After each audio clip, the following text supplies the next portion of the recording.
Hello, and welcome to Around the Political World with John Rothman. I am your host, John Rothman.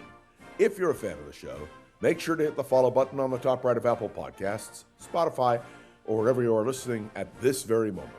When you hit follow, leave a review or share an episode with a friend. It helps other people discover the show, keeps us going. So I'd like to point out each and every day, it expands our base.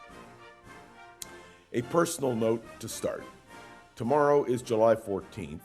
And I will be leaving on vacation. I'll be away for 2 weeks, 2.5 weeks. So I will be back the first week of August. So Around the Political World with John Rothman will not be broadcast during that period of time. And I'll announce it again at the end of this podcast. Don't worry, I'm going to keep up on the news avidly. But, well, we'll take a little vacation. I want to talk about several different topics this morning that I think are quite critical. First, the war that we are now waging with Iran. The idea that we were going to have a ceasefire, I dismissed way back when, and I dismiss it again. Donald Trump's illusion that there would be a ceasefire, well, it isn't practical. And by the way, who supports opening the Straits of Hormuz? Well, we know the world does, but clearly Iran does not. And Donald Trump saying the Strait of Hormuz is open simply is not true. And that is a real test of where we are. And take a look for a few minutes at what is happening in Lebanon. There is no ceasefire in Lebanon. The Israelis continue to hit hard at Hezbollah. And despite Donald Trump's suggestion that the Syrians intervene, well, that's not going to happen. And then we have Gaza. Once again, the Israelis are hitting Gaza. Why? Because Hamas is rebuilding its infrastructure. In short, there is no way that Donald Trump's vision of a ceasefire that would take effect in the Middle East is going to work. What does that mean? It means that the struggle for opening the Strait of Hormuz is going to continue. It means that Israel is going to continue to do what it needs to do to prevent attacks from Hezbollah in Lebanon. It means that in Gaza, if Hamas continues to rebuild its infrastructure, the Israelis will go in and destroy it again. I say this not with any sense of happiness. No one wants to see continued warfare and bloodshed in the Middle East. But there needs to be a practical recognition that Donald Trump cannot solve the Middle East problem. Indeed, he can repeat that a ceasefire is critical 1,000,000 times, but it won't mean anything unless there is a ceasefire. And as I suggested at the very beginning of this conflict, when Donald Trump announced a ceasefire, I suggested there would be no ceasefire. And it's not that I want to be right. It is that any objective Middle East analyst would have come to the same conclusion. We now know that Israel will be going to new elections in October, and this is very, very important because the government will survive until October, but the people of Israel will have to decide what direction they want to move in terms of the direction of their foreign policy and their military policy. The one thing I think we can say is that whether Netanyahu is elected or defeated in this next round of voting, it is clear that the right of center will triumph in Israel. There is no effective left of center because of the situation which exists on the ground in the Middle East. If the slogan should be, all we are saying is give peace a chance, you have to have somebody with whom you can negotiate an agreement. And I hasten to point out that Benjamin Netanyahu is not the issue. The issue is Israel and its right to live in the Middle East in peace and security. The issue is the recognition that Israel is a permanent part of the Middle East and Israel is not going anywhere. I say this respectfully, but I say it emphatically. And I think we will see as the election in Israel proceeds to its culmination in October that is the feeling which will be overwhelming. What of the future of Bibi Netanyahu? Depends. If he loses, he's going to face some real legal challenges, and he may end up in jail. But the simple truth is that whatever you thought of Netanyahu, he has been and continues to be a historic prime minister and player in Israeli politics. Let me be clear. The issue is not Benjamin Netanyahu. The issue is not what is called the Netanyahu government. The issue in Israel, pure and simple, is when Netanyahu is gone, the problems, the concerns, the security risks will still be there, and how they're dealt with, whether or not the anti-Israel efforts which are taking place now can be diffused, well, that's a good one. I don't think that it matters who's prime minister. I think it matters that Israel is pursuing a policy that it feels is in its best interest. And now let's leave the Middle East for a moment and turn to Ukraine. Things are getting worse. As you know, the drones continue to fly, the ballistic missiles continue to fly, and despite the statement that Ukraine is finished by the Russians, we know Ukraine is not finished. One of the things which we must look at very carefully is European security. If the president continues to diss NATO, to dismiss it as something which doesn't work, he will do himself and the Western alliance great damage. The simple truth is that NATO has been the bulwark, and it continues to be the main issue when it comes to Ukraine. Let me be clear about this. Latvia, Estonia, Lithuania, Poland all fear for their own security because of Vladimir Putin. And so a strong NATO is essential. When it comes to foreign policy, unfortunately, the position of the United States on the Middle East, on Ukraine, on so many other issues seems to be confused. Donald Trump is still talking about seizing Greenland. Can you believe it?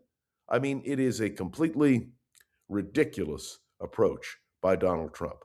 And his national security team, including Marco Rubio, who is not only Secretary of State, but National Security Advisor to the President, and Pete Hegseth, the Secretary of Defense, seem to me to be relatively ineffective in their functions. As I've pointed out in the past, Donald Trump believes that foreign policy must be made out of the White House, and so all the others are simply players on a stage. What matters is what Donald Trump thinks and how he acts. And that, my friends, is the simple truth. But let's move from foreign policy to domestic policy. The death of Lindsey Graham is a great blow to Donald Trump. Lindsey Graham was a great supporter of Donald Trump, despite the fact that they began their political opposition to each other in 2016. Slowly but surely, the feeling of Lindsey Graham was, it's better to be with Donald Trump and try to affect policy. And he did. The loss of Lindsey Graham is a tremendous blow to Donald Trump. And I wanted to make this very clear. The Republican Party has to choose its direction. Lindsey Graham, who was an ardent critic of Donald Trump, became a great supporter. What will the Republican Party do? Will it support Trump, or will it turn another direction? The death of Lindsey Graham will not change the balance in the Senate. The Republican governor of South Carolina will appoint a Republican to sit in that Senate seat, at least until the next election. And there will be a battle in South Carolina for the United States Senate seat, which has been Lindsey Graham's. But there is something else I wanted to reflect on, and that is that once upon a time in the Senate, there were three amigos: Joe Lieberman, senator from Connecticut, a Democrat who had been Al Gore's running mate for vice president in the year 2000, John McCain of Arizona, who was the Republican nominee for president of the United States in 2008, and Lindsey Graham, who did seek the presidency but was unsuccessful in achieving it. What you saw were these three individuals representing different political parties, different flavors, different faiths, working together. They were called the Three Amigos. And believe me when I tell you this, although I disagreed or agreed with them on a variety of issues, the fact that these three senior members of the United States Senate, highly respected, were able to work together, well, it was quite a tribute to what the Senate used to be. The last of the Three Amigos is gone, and now the Senate seems even more fractured. Let's point out that Senator Mitch McConnell, the longtime Republican leader, is back, not as Republican leader, but back to finish his term as the representing the state of Kentucky. Evidently, he took a bad fall. There has now been a picture of him with his wife, and I can't tell you what his health is, but I can tell you it seems more likely that he will finish his term than not. Goes to show you, you have to be careful what you read in the newspapers, what you hear on the news, because a lot of people said McConnell was dead, brain dead. And of course, McConnell appears to be struggling to come back. There is yet another issue I want to deal with this morning. That is something we mentioned on Friday when Donald Trump, with the Supreme Court behind him, took executive action to change the makeup of the Election Assistance Commission in Washington, D.C. Now, it's true this commission, well, didn't have much power, but Donald Trump has now dismissed all of its members. The president removed the 4-seat commission, 2 Democratic members, 2 Republicans, and is now going to reshape that commission. Will the commission become a more powerful instrument of Donald Trump, particularly on the eve of an election? And November will bring us an election. This is very important because it is an affirmation by this president of his dominance of elections. And he wants to try to control what happens in this election. When Lindsey Graham died, he lost an ally. Remember, Lindsey Graham was running for another term. And Donald Trump is suffering blows all the while. It's important to note that the White House, in announcing this decision, did not offer a specific reason for Trump's action, and the commission has previously declined to change the national voter registration form to require documentation of an applicant's U.S. citizenship, as Donald Trump wants.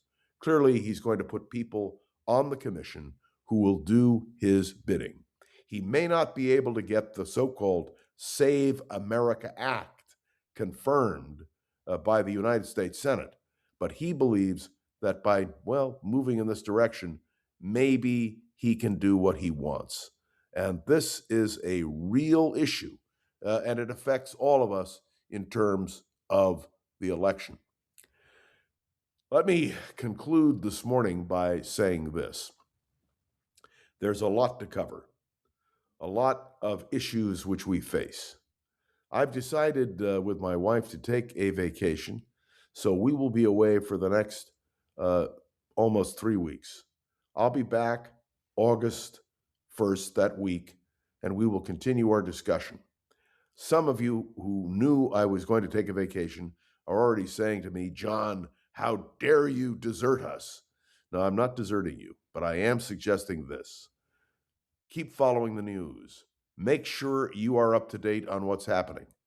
And whether it has to do with foreign policy or domestic policy, we had better be aware of changes that are taking place.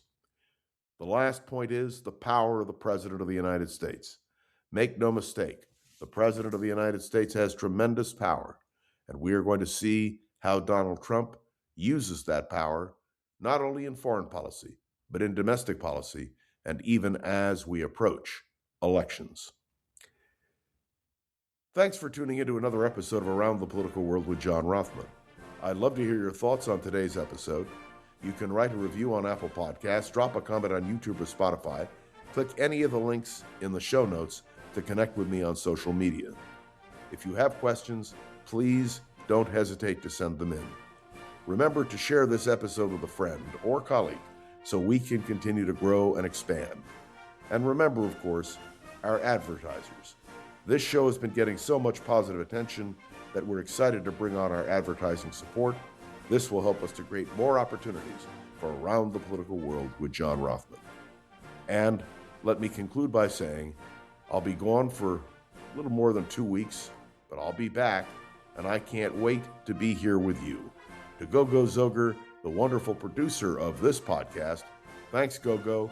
If I'm taking a vacation, I hope you are too. All right, ladies and gentlemen, this is John Rothman. This is Around the Political World with John Rothman, and I'll see you in August. If you like the show, please take a moment to rate, review, and subscribe. It really does help the show to grow. Thank you for listening.